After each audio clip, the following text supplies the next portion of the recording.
বিসমিল্লাহির রহমানির রহিম।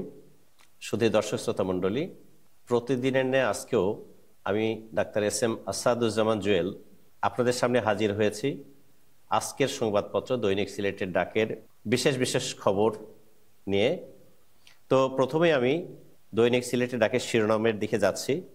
প্রথম শিরোনাম হচ্ছে, পরবর্তী সাধারণ নির্বাচনের জন্য দুটি সম্ভাব্য সময়সূচি রয়েছে। ব্রিটিশ এমপি রূপা হককে প্রধান উপদেষ্টা বলেছেন, পরবর্তী সাধারণ নির্বাচনের জন্য দুটি সম্ভাব্য সময়সূচি রয়েছে, 2025 সালের ডিসেম্বর অথবা 2026 সালের মাঝামাঝি।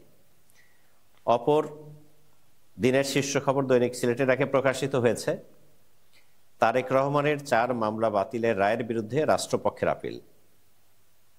সুধীবৃন্দ, বিএনপির ভারপ্রাপ্ত চেয়ারম্যান তারেক রহমানের বিরুদ্ধে দায়ের করা চাঁদাবাজির 4টি মামলা বাতিল করেন হাইকোর্ট। মামলা বাতিল সংক্রান্ত হাইকোর্টের রায়ের বিরুদ্ধে লিভ টু আপিল করেছে রাষ্ট্রপক্ষ। অপর শিরোনামটি রয়েছে, শহীদ মেমোরিয়াল গার্ডেন সার্ভিস সেন্টার উদ্বোধনীতে আবেগঘন পরিবেশ। মুক্তিযুদ্ধকালে দুর্বিষহ জীবনের বর্ণনা দিলেন শহীদ পরিবারের সদস্যরা। জানা গেছে, সিলেটের অন্যতম বড় বদ্ধ ভূমি শালুটিকর এলাকার কাকুয়ার পাড়ে গতকাল শনিবার আনুষ্ঠানিকভাবে উদ্বোধন হয়েছে শহীদ মেমোরিয়াল গার্ডেন সার্ভিস সেন্টার। এছাড়াও রয়েছে চীন জাপানে ছড়াচ্ছে HMPV ভাইরাস, নতুন মহামারীর আশঙ্কা। নতুন আতঙ্ক দ্য হিউম্যান মেটানিউমো ভাইরাসের অর্থাৎ HMPV প্রাদুর্ভাব বেড়েছে চীন আর জাপানে। সুধীমণ্ডলী, এছাড়াও রয়েছে মুক্তিযুদ্ধের বীরত্বগাথা নতুন প্রজন্মের কাছে তুলে ধরতে হবে বলে প্রতিবেদনটি বলেছেন মেজর জেনারেল আজিজুর রহমান বীরুত্তম। এছাড়াও সবচেয়ে গুরুত্বপূর্ণ অপর নিউজটি আজকে দৈনিক সিলেটের ডাকে প্রকাশিত হয়েছে, সেটি হচ্ছে, দীর্ঘ 7 বছর পর দেখা হচ্ছে মা ও ছেলের। জটিলতা না থাকলে মঙ্গলবার বিদেশ যাচ্ছেন খালেদা জিয়া। অর্থাৎ আগামী 7 জানুয়ারি উন্নত চিকিৎসার জন্য দেশের বাইরে যাচ্ছেন বিএনপি চেয়ারপারসন ও সাবেক প্রধানমন্ত্রী বেগম খালেদা জিয়া। বড় কোনো জটিলতা না হলে দলটির বিভিন্ন পর্যায় থেকে এই তারিখটি চূড়ান্ত বলে জানানো হয়েছে। দৈনিক সিলেটের ডাকের প্রথম পৃষ্ঠায় এসেছে, সেটি হচ্ছে, জুলাই বিপ্লবের ঘোষণাপত্র প্রকাশে 6 থেকে 11 জানুয়ারি দেশব্যাপী কর্মসূচি। জুলাই অভ্যুত্থানের ঘোষণা সম্পর্কে জনসচেতনতা বৃদ্ধির লক্ষ্যে আগামী 6 থেকে 11 জানুয়ারি পর্যন্ত দেশব্যাপী প্রচারণা চালাবে বৈষম্য বিরোধী ছাত্র আন্দোলন ও জাতীয় নাগরিক কমিটি।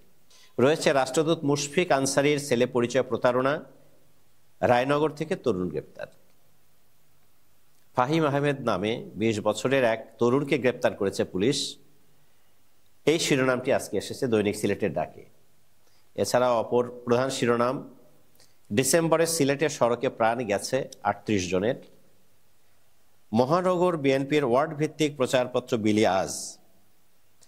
বাংলাদেশ জাতীয়তাবাদী দলের 31 দফা তৃণমূলে পৌঁছে দিতে আজ রোববার ওয়ার্ড ভিত্তিক প্রচারপত্র বিলি করবে সিলেট মহানগর বিএনপি।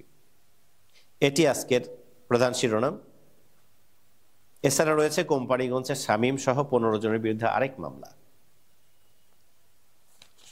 সুধীবৃন্দ, এছাড়াও প্রধান শিরোনামগুলোর মধ্যে রয়েছে, কক্ষ বিশিষ্ট সংসদের প্রস্তাব দিতে যাচ্ছে সংবিধান সংস্কার কমিশন। 1972 সালের সংবিধানে প্রয়োজনীয় অপ্রয়োজনীয় 17 বার পরিবর্তন করে একদলীয় ব্যবস্থা কিংবা সামরিক শাসনকে বৈধতা দিতে ব্যবহার করা হয়েছে সংবিধানকে। এসব ঠেকাতে নানা প্রস্তাবনা দিতে যাচ্ছে সংবিধান সংস্কার কমিশন।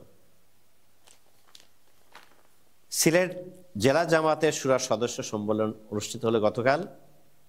এ নিয়ে প্রতিবেদন ছাপা হয়েছে দৈনিক সিলেটের ডাকে।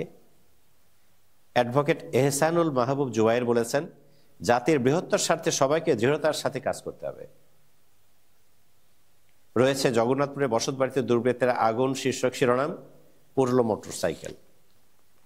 মাধবপুরে ছিনতাইয়ের চেষ্টাকালে গ্রেপ্তার 3, এর সংবাদটিও দৈনিক সিলেটের এক শেষ পৃষ্ঠায় প্রকাশিত হয়েছে। ফিনান্সিয়াল টাইমসের প্রতিবেদনে বলা হয়েছে, টিউলিপকে লন্ডনে ফ্ল্যাট উপহার দিয়েছেন আওয়ামী লীগ ঘনিষ্ঠ ব্যবসায়ী। যুক্তরাজ্যের ক্ষমতাসীন লেবার পার্টির মন্ত্রী টিউলিপ সিদ্দিককে লন্ডনে একটি ফ্ল্যাট উপহার দিয়েছিলেন আওয়ামী লীগের সঙ্গে ঘনিষ্ঠ এক আবাসন ব্যবসায়ী। এই নিয়ে প্রতিবেদনটা ছাপা হয়েছে দৈনিক সিলেটের ডাকের 4র্থ পৃষ্ঠায়। সুধীবৃন্দ, নিয়ে বরুণা মাদ্রাসার মহাসমিলন মুসল্লিদের ঢল নামক আরেকটি প্রতিবেদন প্রকাশিত হয়েছে। দেশি বিদেশি ষড়যন্ত্র মোকাবেলায় রাজনৈতিক সরকারের বিকল্প নেই বলেছেন বিএনপির সভাপতি যেমন আব্দুল কাইয়ুম চৌধুরী, তিনি বলেছেন, ছাত্র জনতার গণ অভ্যুত্থানের পর প্রিয় মাতৃভূমিকে নিয়ে দেশি বিদেশি ষড়যন্ত্র চলছে। বর্তমান অন্তর্বর্তীকালীন সরকারে একটি মহল চাপে রেখে ব্যর্থ করার চেষ্টা করছে। অপর সংবাদটি প্রকাশিত হয়েছে, গোলাপগঞ্জে প্রবাসীর বাড়িতে ডাকাতি, হামলায় আহত এক। হাজী মোহাম্মদ ফিরোজ মিয়া জামে মসজিদ পরিদর্শক শায়েখ ইয়াকুব আলী আব্বাসী নামে আরেকটা শিরোনাম প্রকাশিত হয়েছে। সারা দেশে শিল্প দূষণে অতিষ্ঠ জনগণ, এর প্রেক্ষাপটে দৈনিক সিলেটের ডাক প্রকাশ করেছে আজকের প্রতিবেদন, শিল্প দূষণ হবিগঞ্জে ব্যাপক মানবিক বিপর্যয় ডেকে এনেছে। অর্থাৎ হবিগঞ্জের শিল্প বর্জ্য দূষণে ক্ষতিগ্রস্ত এলাকা পরিদর্শন ও পথসভা করছে ধরিত্রী রক্ষায় আমরা ধরা ও খোয়াই রিভার ওয়াটার কিপার। তো এই বিষয়ে প্রতিবেদনটি আজকে প্রকাশিত হয়েছে। সুধীমণ্ডলী, মোটামুটি এই ছিল আজকের দৈনিক সিলেটের ডাকের প্রধান প্রধান শিরোনাম। তবে আরও বিস্তারিত জানতে হলে আপনারা ভিজিট করুন www.siletedak.com.bd, বিস্তারিত তথ্য আপনারা জানতে পারবেন। পরিশেষে ধৈর্য ধরে আপনাদের প্রধান প্রধান শিরোনামগুলি শোনার জন্য আপনাদের সালাম এবং অভিনন্দন জানাচ্ছি। এই বলে আমি আমার আজকের সংবাদপত্র দৈনিক সিলেটের ডাকের বিশেষ বিশেষ শিরোনামগুলো জানানোর অনুষ্ঠানটি শেষ করছি। খোদা হাফেজ।